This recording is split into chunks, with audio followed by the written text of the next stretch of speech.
Hola, te doy la bienvenida al podcast de Nutrición con TCA, un lugar donde encontrarás información acerca de los trastornos alimentarios y donde compartiré contigo los últimos artículos de divulgación, recursos y herramientas para ir avanzando hacia tu recuperación. Yo soy Eli Custo y acompaño en terapia a personas cuyo objetivo es liberarse de las normas impuestas por el TCA. Soy coach y dietista certificada en trastornos de la conducta alimentaria y futura psicóloga.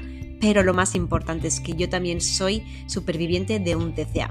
Así que en este espacio y en mi consulta solo cabe la empatía. Gracias por estar otro episodio por aquí, acompañándome. Muy buenas, pues te doy la bienvenida a un nuevo episodio.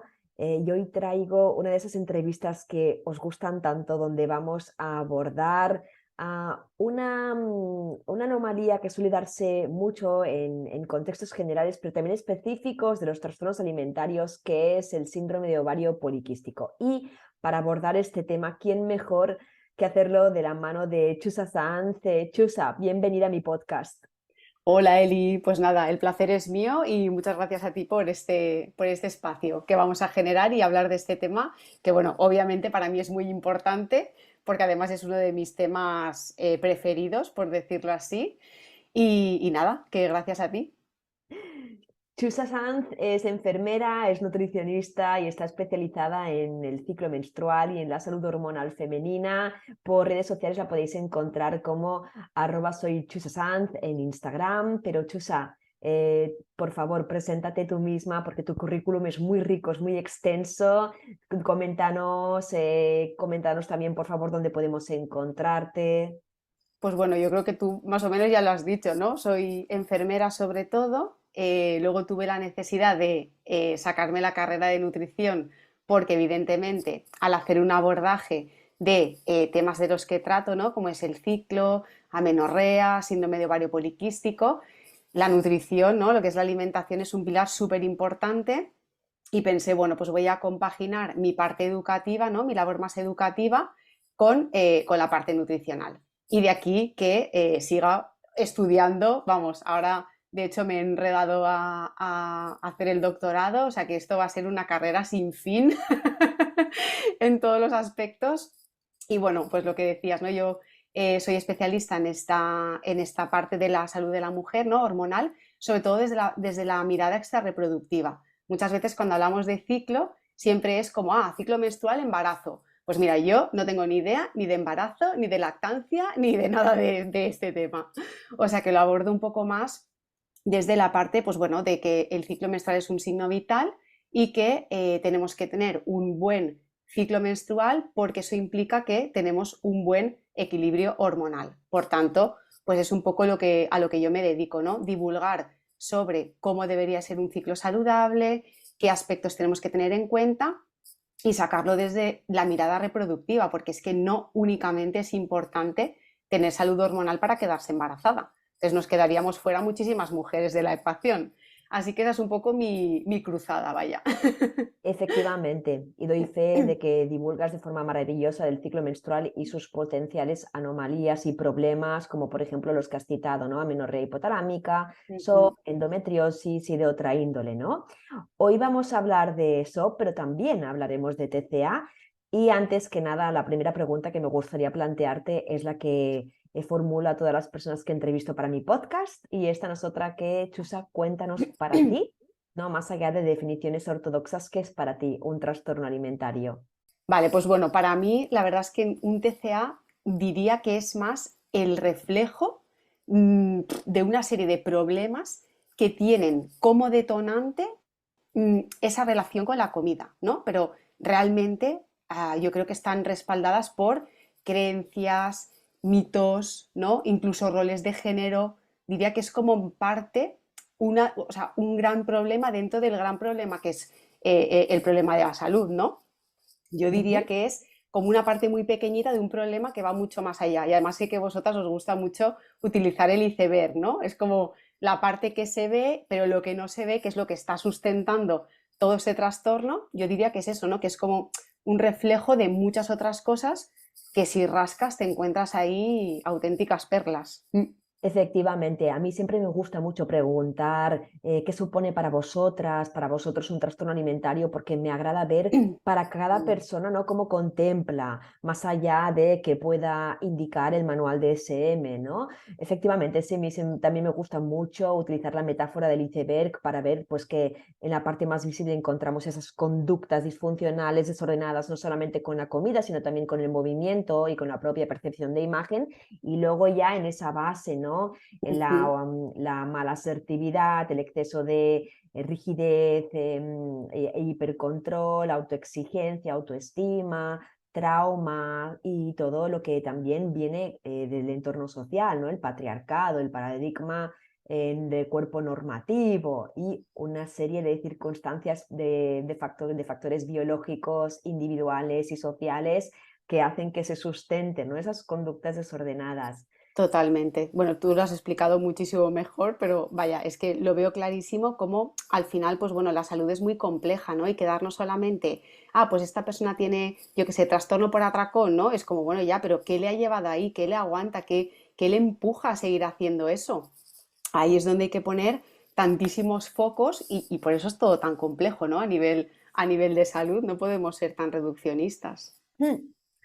Chusa, hoy hablaremos del síndrome de ovario poliquístico y de también cómo puede manejarse de la forma más adecuada, especialmente en contextos de trastornos alimentarios. Pero evidentemente nos hace falta, ¿no? Una pregunta introductoria esencial y esta es, ¿puedes describirnos, Chusa, qué es el SOP y cuáles son las consecuencias para la salud de la mujer que lo sufre? Vale, bueno, aquí me puedo pasar media hora, pero voy a intentar ser breve porque además es que es como te decía, es que es tan difícil y tan complejo, pero bueno, al final el SOP es un trastorno endocrino metabólico, ¿vale? Siempre que pensamos en SOP, las siglas son síndrome de ovario poliquístico. Entonces pensamos ovario poliquístico, problema reproductivo. Pues no, esto es una alteración que cursa con niveles elevados de andrógenos. Los andrógenos son las mal llamadas hormonas masculinas, ¿vale? Como puede ser la testosterona. Esto produce un ambiente en el que hay más insulina, más andrógenos, ¿vale? Es decir, es como una especie de mecanismos que van a sustentar esta alteración. ¿Qué pasa? Además de esto, en el 80% de mujeres hay una resistencia a la insulina. Es decir, que esos andrógenos están elevados porque hay un trastorno metabólico de base. Y esto lo que al final vemos en una mujer es el hiperandrogenismo, que puede ser pues desde alopecia androgenética, ¿vale? Es decir, mujeres que tienen una especie de calvicie que parece, ¿no? O sea, aquí más en lo que es la zona típica de los hombres. Por ejemplo, tenemos acné, aunque no en todas, tenemos acúmulo de grasa abdominal, tenemos vello en zonas donde la mujer no debería de tener, tenemos una pérdida, o sea, una dificultad en la pérdida de grasa debido a esta resistencia a la insulina, tenemos una alteración del ciclo menstrual porque los andrógenos hacen que la liberación de las hormonas que regulan el ciclo no sean correctas, por tanto aquí abrimos el cajón de la infertilidad, de la anovulación, ¿no? Es que al final, fíjate cómo es un mecanismo que está de base, que de hecho es desconocido, hay una serie de hipótesis y tal, pero bueno, no sabemos muy bien, pero al final lo que vemos es que hay andrógenos elevados y toda esta batería de cosas que pueden pasar.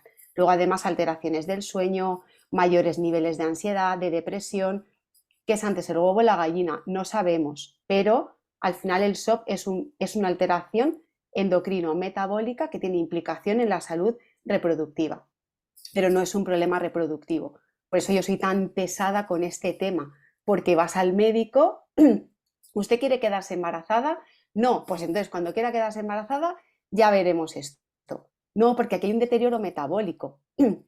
Mujeres con SOP pueden acabar teniendo una diabetes. Entonces esto es importante monitorizarlo cuando se hace un diagnóstico de SOP para ver si realmente esta resistencia a la insulina a la larga puede tener un impacto en la salud. Más allá de la salud reproductiva, como Por ya has explicado supuesto. súper bien. Por lo tanto, de la Exacto. prevención y el tratamiento, con o sin intención de embarazo, tiene que estar en sí. Efectivamente. Además, fíjate que el diagnóstico es un diagnóstico de exclusión. Por tanto, no es que sea tampoco fácil hacer el diagnóstico, porque muchas veces se puede confundir con otras alteraciones, porque una de las cosas que tenemos que cumplir entre ellas, bueno, hay que cumplir 3 criterios, o sea, 2 de 3 criterios, y uno es que haya alteración en el ciclo. Pero la ecografía, que es súper frecuente que muchas veces sea de apariencia poliquística, con esto muchas veces se hace el diagnóstico. Claro, y esto es un error porque la apariencia poliquística es una foto del momento de ese ovario que puede ser patológica o no. Entonces, claro, muchas veces el propio diagnóstico es difícil porque el propio ginecólogo no tiene el tiempo suficiente en consulta para sentarse a decir, bueno, pues cuéntame, cómo comes, cómo duermes, cómo entrenas, qué le Poder hacer pasa. una entrevista para indagar en el historial de esa persona, Efectivamente, de sus hábitos, que nos contribuye a hacer un apropiado diagnóstico, ¿no? De ese SOP o no. efectivamente. Muchas veces, bueno, yo siempre intento hacer un poquito de abogado del diablo en este sentido, ¿no? Porque, bueno, pues a consulta privada tú tienes una hora y pico para estar con la persona y siempre la misma queja es de, es que he ido al ginecólogo y en 5 minutos me ha despachado. Ya, pero es que tenemos el sistema como está. Entonces hay veces que acabamos pues eso, mandando la píldora anticonceptiva, haciendo diagnósticos que están mal porque no tenemos tiempo, que no es culpa del profesional, en realidad es un poco culpa del sistema, pues que no hay tiempo suficiente para atender todo. Entonces, pues bueno, siempre he hecho aquí un capote a mis compis, los ginecólogos, porque hay veces que les caen cosas que no se merecen. Entonces, pues bueno, hay que tener un poquito de paciencia y hacer buenos diagnósticos, pero para eso necesitamos tiempo. Efectivamente. Bueno, tú comentabas que el SOP es algo verdaderamente muy complejo, con muchísimos factores. No sabemos si es causa, consecuencia. Un poquito la relación que mantienen el SOP y los trastornos alimentarios también suele ser muchas veces bilateral, ¿no? Algo está claro, la prevalencia de trastornos alimentarios aumenta entre las mujeres con SOP en comparación pues a mujeres que no tienen SOP. De hecho, hay estadísticas, ¿no?, que refieren que más de la mitad de las mujeres diagnosticadas con SOP terminan por desarrollar como mínimo una relación desordenada, disfuncional con la alimentación. Chusa, según tu Claro. experiencia, ¿por qué ocurre esto? Pues es que esto, yo es que además, mira, tengo como un diagrama en la cabeza, ¿no? Con lo que es el hiperandrogenismo por un lado, el hiperinsulinismo, tal. Voy a intentar explicarlo un poquito. Cuando hay andrógenos altos, ¿no? En realidad, pues este hiperandrogenismo puede estimular el hambre y la necesidad de consumir carbohidratos, porque hay una mala gestión de la glucosa, como hemos contado, porque hay una resistencia a la insulina. Si esa resistencia a la insulina hace que a nivel ovárico se produzca más andrógenos y estos andrógenos pues hacen esta cascada. Claro, si yo gestiono mal la glucosa, tengo más hambre, seguramente aumente de peso. Aumentar de peso me va a llevar a una insatisfacción corporal, a ansiedad, a depresión, a restricción calórica, a más hambre, porque además es que mi cuerpo me lo está pidiendo, y aquí es cuando viene que hay mayor probabilidad de caer en un TCA, porque además todo esto, el enfoque es pesocentrista. Si tú cuando vas al médico, lo primero que te va a decir es tienes que perder peso, como si solo dependiera de ti, ¿no? El decir, pues claro, voy a hacer esta dieta, que además la voy a seguir maravillosamente porque no voy a tener ningún problema en seguirla, voy a perder peso y se va a solucionar mi SOP. Pues Dos no. por uno. Efectivamente, ojalá esto fuera así, pero es que ya sabemos que esta fórmula no funciona y el ambiente hormonal Entre otras cosas, juega. porque las dietas nunca van a funcionar a largo plazo, ninguna, no son Efectivamente, sostenibles a largo plazo. efectivamente. Entonces, el ambiente hormonal también hace que tú tengas una predisposición a elegir alimentos, los mecanismos de hambre y saciedad también están regulados por este ambiente hormonal. Entonces, es sabido que muchas mujeres con SOP también tienen un porcentaje de grasa elevado y no es casualidad, porque esa resistencia a la insulina produce todo esto que hemos comentado, ¿no? Si tengo más ganas de comer carbohidratos y encima una de las estrategias que voy a implementar es meter una dieta baja en carbohidratos, ¿no? Que esto también es a veces un error, pues es que todavía estoy agravando más el problema. Entonces, claro, yo creo que ocurre primero porque vemos el SOP como un problema reproductivo, tenemos la parte metabólica que no la comprendemos bien tampoco sabemos muy bien cómo esta parte metabólica o sea, impacta en las elecciones de la comida, y luego aparte que nos estamos quitando de la ecuación toda la implicación que tiene el shock con la ansiedad, porque sabemos que estas mujeres también el eje adrenal, que es el de la lucha y la huida, puede ser que lo tengan un poquito más alterado por este ambiente hormonal también. O sea que Sí, no es quitar la culpa, ¿no? Decir, ¿de quién es la culpa? Pues es que no es culpa, es que es algo muy difícil. efectivamente, por eso esa comorbilidad entre SOP y TCA, porque comparten pues muchísimos factores de origen psicológico, hormonal, metabólico. De hecho, Chusa, no sé si lo sabías, pero cada vez en más escuelas y países se clasifican los trastornos alimentarios no como enfermedades puramente psicológicas o psiquiátricas, sino metabolo-psiquiátricos, ¿no? Porque también tienen ese componente de alteración Total, metabólica. ¿No? Hay total. esa desregulación de las señales de hambre y saciedad, hay un metabolismo pues, que quizá está afectando a la función digestiva, hay una función digestiva que muchas veces estamos más alterada y hay una asimilación distinta de los nutrientes, ciertas patologías que ya hacen que la persona esté más o menos predispuesta a que unos alimentos le sientan mal, eso ya le lleva a esa consulta nutricional y probablemente tiene más probabilidades de que se le excluya de su dietoterapia, de que se le excluya a través de la dietoterapia ciertos alimentos y grupos de alimentos.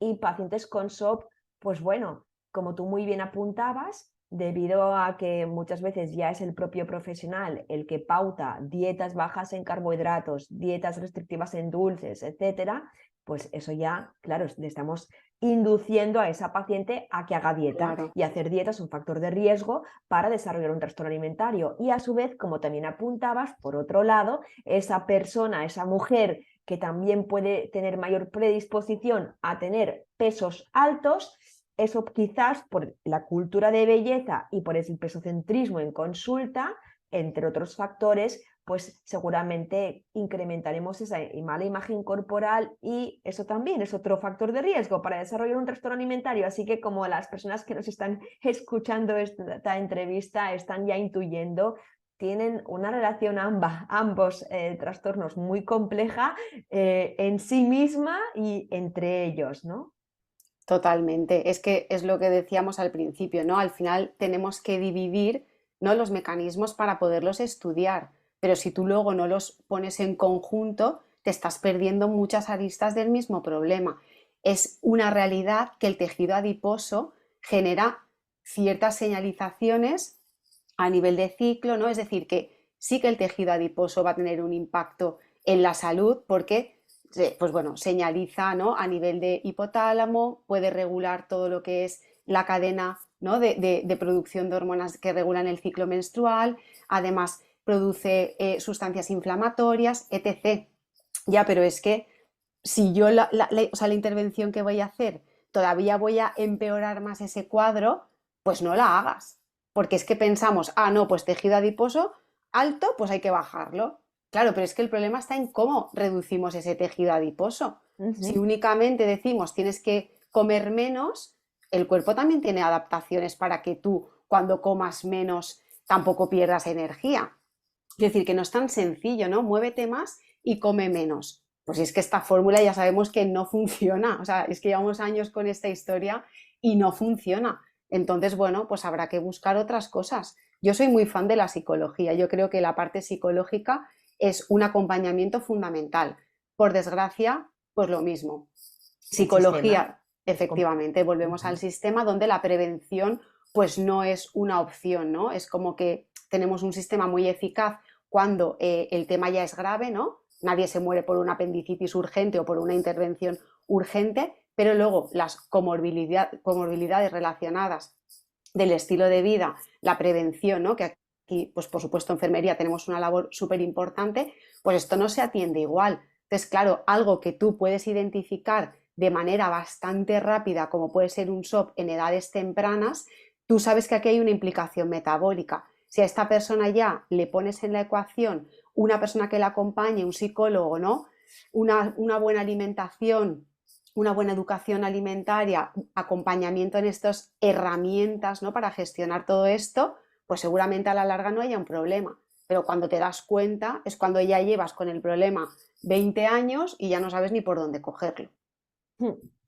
Y si sabemos que el paradigma pesocentrista, que la exclusión sistemática de ciertos alimentos, o ya directamente, Chusa, tú lo sabes, grupos de alimentos, carbos, fuera, Sí, todos, pobres ¿no? carbos míos. También esto lo hemos llegado a saber Sí. por pacientes propias, ¿no? En consulta. Si sabemos que esos enfoques reduccionistas no funcionan, bajo tu punto de vista, ¿cuál, además de una intervención psicológica preventiva, qué otros enfoques, tratamientos, etcétera, sí que podrían ayudar a ese profesional a prevenir que esa paciente que tenga en consulta, como mínimo, no termine desarrollando una relación desordenada con la comida? Claro, a ver, yo aquí hablo un poco más desde la parte de nutrición, ¿no? Porque muchas veces lo que yo veo, claro, yo como nutrición la hice de segunda carrera, pues ya llevaba muchos años como enfermera, ¿no? Como relacionándome con el sistema sanitario, con pacientes. Yo lo que veía muchas veces cuando me venía gente tratada de nutrición es que venía con mucha restricción. Entonces, claro, tratar algo que ya de por sí tiene una base ansiosa, ¿no? Que ya hay cosas que tú no vas a poder controlar, si encima la trabajamos con restricciones, esto complica mucho el tema, ¿no?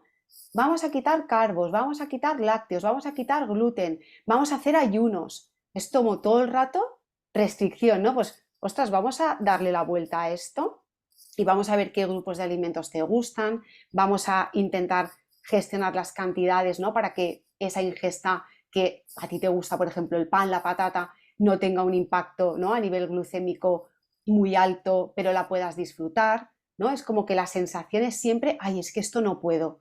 Bueno, pues vamos a ver cómo lo puedes tomar sin que sea una restricción Educación y sin nutricional en que... positivo, no desde el miedo. Efectivamente, efectivamente. Es que yo, o sea, me da mucha pena porque siempre me encuentro esto, ¿no? Gente que viene de, pues eso, muchísimas dietas, tal, restricción, y siempre el enfoque es, ah, pero ¿me dejas comer esto? Digo, pues, a ver, digo, es que alimentos prohibidos sería pues porque tienes una alergia o porque eres, yo qué sé, tienes celiaquía y no puedes comer gluten, ¿no? Cosas así, pero si no, Exclusiones prohibir, justificadas por un claro, diagnóstico, pero ahí muchas veces nos efectivamente. encontramos que es peor la prohibición en sí misma que el consumo de, por los efectos que puedan derivarse de esa prohibición o amenaza por esa educación que lleva bajo el miedo, ¿no? Cuidado, si haces esto, te va a ocurrir esto. Y a veces me asombro, Chusa, porque ahora que está también en auge, ¿no? El tema de la crianza en positivo, de poner límites en positivo, de que se ha visto que la educación de nuestros hijos e hijas no funciona cuando lo hacemos desde el miedo, desde el castigo, sino que es importante dar esa educación en ese tono, pues valga la redundancia, mucho más positivo. Es increíble cómo en adultos parece que la educación sí que tiene que darse igualmente desde el miedo, la amenaza, cuidado con vas a subir de peso, esto va a empeorar, cuidado, la inflamación es lo peor que te puede pasar. Y al final esa persona, claro, es que no solamente se queda con la información que recibe de ese personal en consulta, sino que la propia persona, no sé si tú te lo encuentras en consulta, viene tan infoxicada y sobreempapada de Sí, información nutricional que ha leído en blogs, en posts de redes sociales, en vídeos en YouTube, que claro, superpone normas alimentarias, superpone las normas de procesados, buenos procesados, ultraprocesados a evitar, le sumo la norma del ayuno, la norma keto, la norma low carb y se quedan con 4 o 5 alimentos, ¿no? Verdaderamente es un riesgo, pues, no parar de decir qué puedes comer, qué no puedes comer desde ese claro. paradigma de miedo. Totalmente. A ver, yo creo que hay que marcar unas pautas saludables, ¿no? Evidentemente, pues yo no te voy a decir, ah, sí, pues yo qué sé, tómate una botella de vino si te da la gana, ¿no? O sea, yo creo que aquí se confunde un poco el decir, ah, pues sí, ¿no? Ahora se estila lo de, venga, alimentación intuitiva y cada uno que coma lo que quiera. No, yo creo que hay que tener unas normas y dentro de esas normas, ¿no? Pues, o sea, más que normas, es como pautas que tú entiendes que son saludables, ¿no? Tú sabes que tiene que haber, pues yo que sé, una cosa que hago yo muy sencilla es decir, bueno, pues vamos a intentar cumplir las 5 piezas de fruta y verdura, ¿no? Es decir, pues venga, en comida y cena, y hacemos un cuadrito y ponemos, venga, comida y cena, pues ponemos verdura. Y ya eso es algo en positivo, es como que tengo que rellenar ese hueco y lo tengo que rellenar pues con verdura. O venga, fruta, pues vamos a meter fruta en el postre o en el desayuno y en la cena de postre. Pues ya está, ya estás cubriendo prácticamente las necesidades, ¿no? que deberíamos, pero esto es negociar siempre con la persona. Si no te Sí. gusta la fruta, si no te gusta la verdura, pues vamos a inventarnos cosas, pero Hablemos de ello, hablemos de qué sí que de cuáles te gustan, de en qué recetas claro, y sobre todo insistir por aquí algo que decías, ¿no? Vamos a ver, es que permitirnos promover, que yo te diga, puedes tomarte vino, puedes tomarte bombones, no significa tienes que tomarte vino en todas las comidas, tienes que acompañar el exacto, bombón cada día con tu café, no, significa aprender a que esa persona se regule, que le sienta bien, que no le sienta bien, dudo mucho que a alguien le siente bien tomarse una copa de vino en todas sus comidas, en todos sus días. ¿Me explico? efectivamente, Ahí es conocer cómo tu cuerpo reacciona ante todos los alimentos posibles, reconectar con claro. tus señales de hambre y saciedad, darle cabida también al disfrute y a la comida por placer, por disfrute, por ocio social, y aprender a darle cabida, ¿no? A todos los tipos de alimentos, porque Mm, al final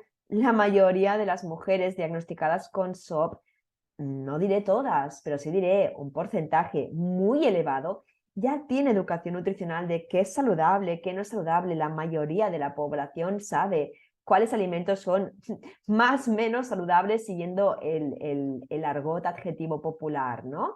Ya sabemos que la salud, evidentemente ahí no voy a entrar, que lo he abordado en muchos podcasts, es algo extremadamente complejo, de ahí que tampoco me agrade la etiqueta de alimento sano, mm. no la uso como tal, Uf, es que esto es pero otra historia, ¿eh? Lo sí, de esto, esto es bueno, esto es malo, ¿no? Siempre estamos como, esto es, esto bien, esto mal. Bueno, pues es que va a depender del contexto de la persona, ¿no? Por ejemplo, sí, hablando del SOP, si en realidad tu objetivo sí que es pérdida de grasa, porque a veces el objetivo con el que vienen es ese, tú tienes que darle la vuelta, es de, bueno, pues vamos a hacer un estilo de vida saludable y que la consecuencia sea que tu porcentaje de grasa se reduzca, pero por consecuencia de lo que estamos haciendo que nos sienta bien, que es entrenar, es dormir bien, ¿no? Es tener esta relación con la comida, pues que no sea de miedo, ¿no? O sea, poner el objetivo pérdida de grasa muchas veces es mucho más frustrante, porque además, ¿cómo vamos a medir eso? Con una puñetera báscula, o sea, es que olvídate de ese enfoque, no en todos los casos está mal igual medir con báscula. Es decir, al final las herramientas son herramientas, ¿no? Y cada persona pues le irá bien una cosa u otra. Pero ostras, es que siempre acabamos en la restricción, ¿no? Acabamos un poco en la misma dinámica de, pues eso, de miedo, de no saber que hay más cosas que te pueden sentar bien. Es que yo, por claro. ejemplo, soy muy pesada con el dormir, pero es que dormir bien es súper importante. Y muchas veces nadie nos pregunta cómo dormimos.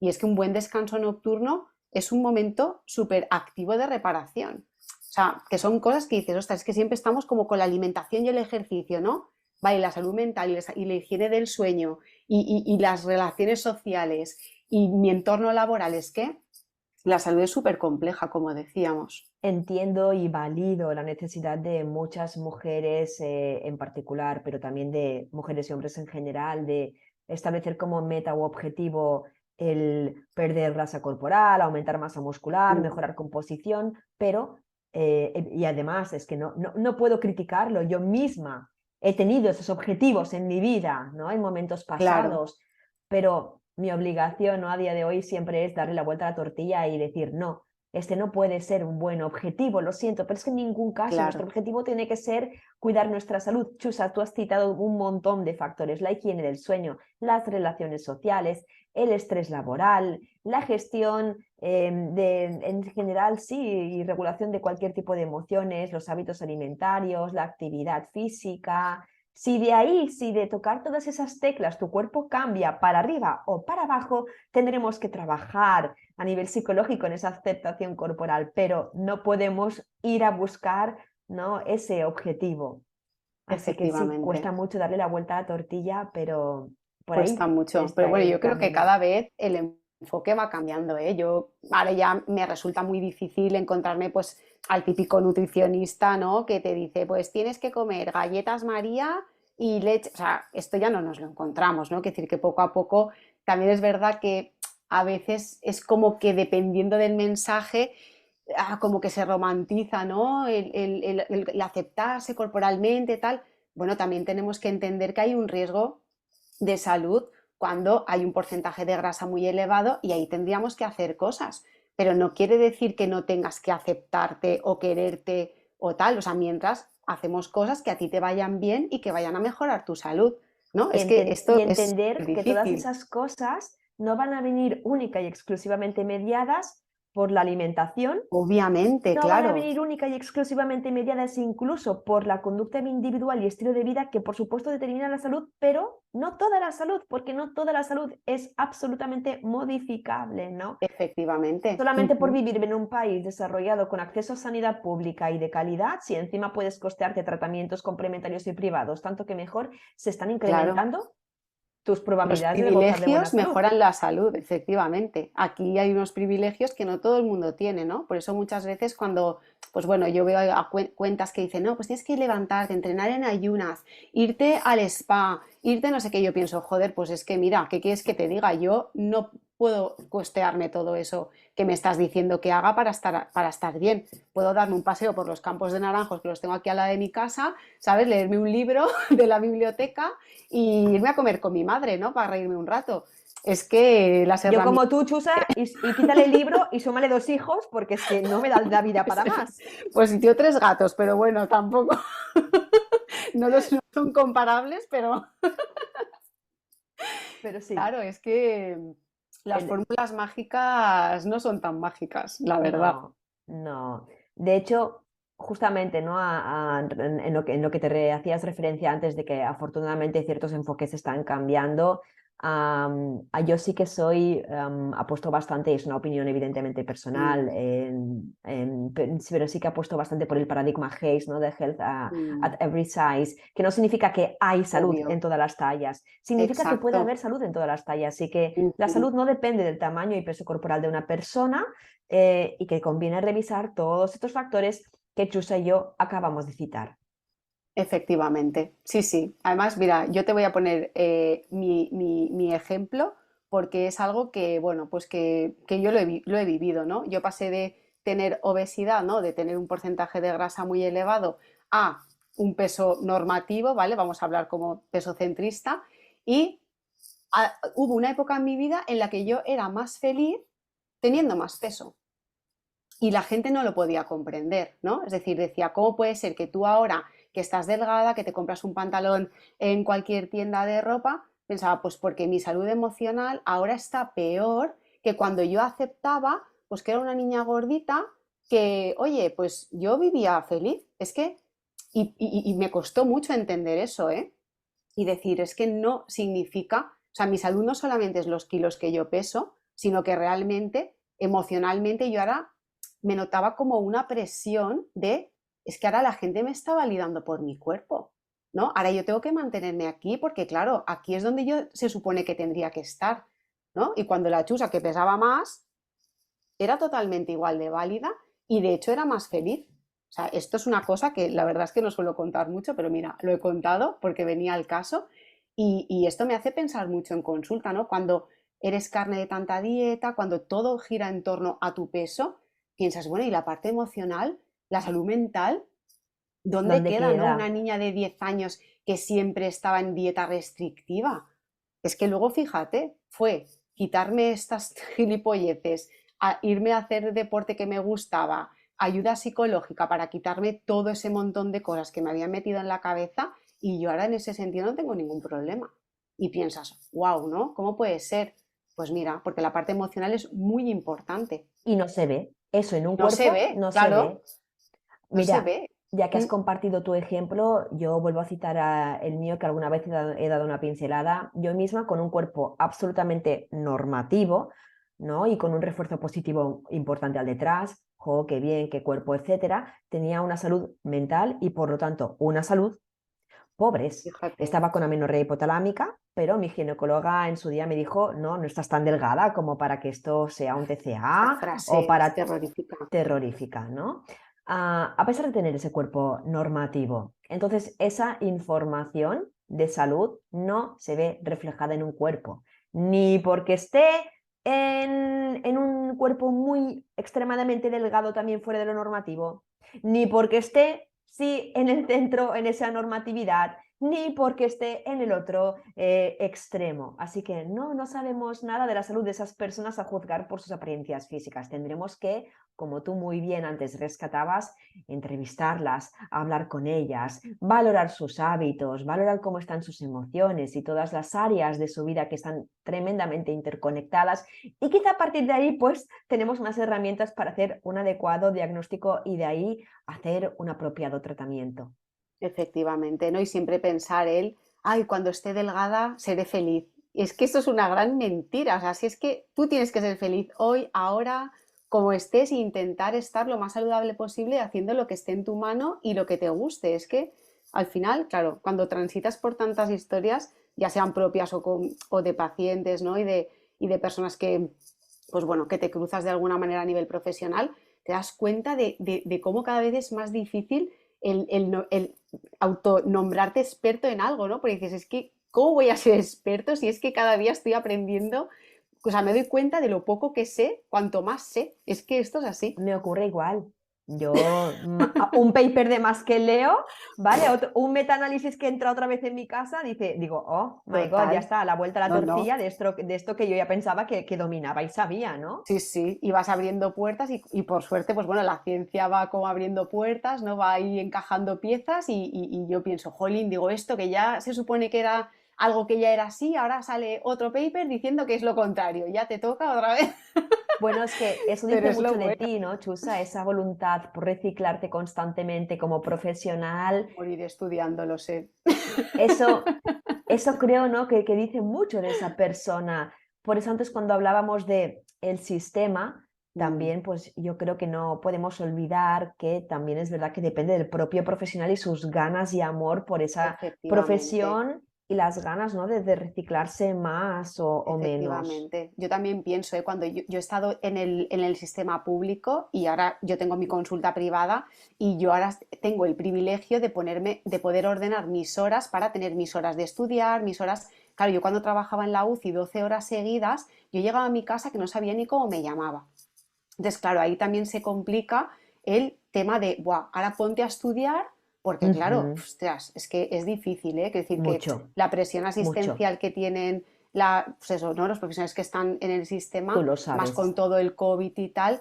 Por eso yo siempre que se dice, no, porque la privada, la pública, no hay como una guerra, pienso, jolines, es que yo he estado en las dos partes y ojalá, yo siempre lo digo y parece esto una falsa modestia, pero ojalá yo pudiera dar mi servicio en un sistema público. Cobraría un cuarto de lo que cobro ahora pero es que me daría igual, porque es que sería maravilloso poder atender a personas sin que me tuvieran que pagar de su bolsillo lo que realmente debería de estar. Digo, a mí me pone una consulta de nutrición y educación sanitaria, de ciclo, de hormonas, o sea, todo esto que hago, ¡buah!, la más feliz del mundo. Pero claro, queda un poquito de camino para esto, pero bueno, yo creo que se conseguirá. O sea, que tenemos que ponernos también en la piel de los demás, que nos cuesta bastante. Pues con esa llamada a la empatía y ese tono optimista, Chusa, vamos a cerrar ya aquí esta maravillosa entrevista. Yo quiero volverte a agradecer tu presencia por aquí. Y Chusa, cuéntanos si alguien que nos está escuchando quiere coger cita contigo, dónde puede contactarte y encontrarte. Bueno, pues yo primero que nada, muchísimas gracias por este espacio, porque bueno, al final es verdad que las entrevistas cada una sale diferente y oye, en esta me voy muy, muy contenta con lo que hemos hablado, o sea que te lo agradezco.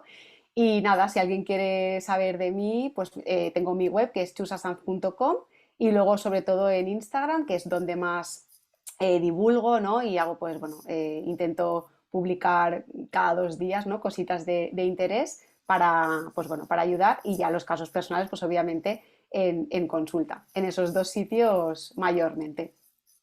Gracias, Chusa. Pues dicho queda, lo dejaré también en las notas del podcast. Una vez más, gracias por estar aquí, y a todas las personas que nos estáis escuchando, os mandamos un fuerte abrazo. Hasta pronto. Adiós, Eli, gracias a ti.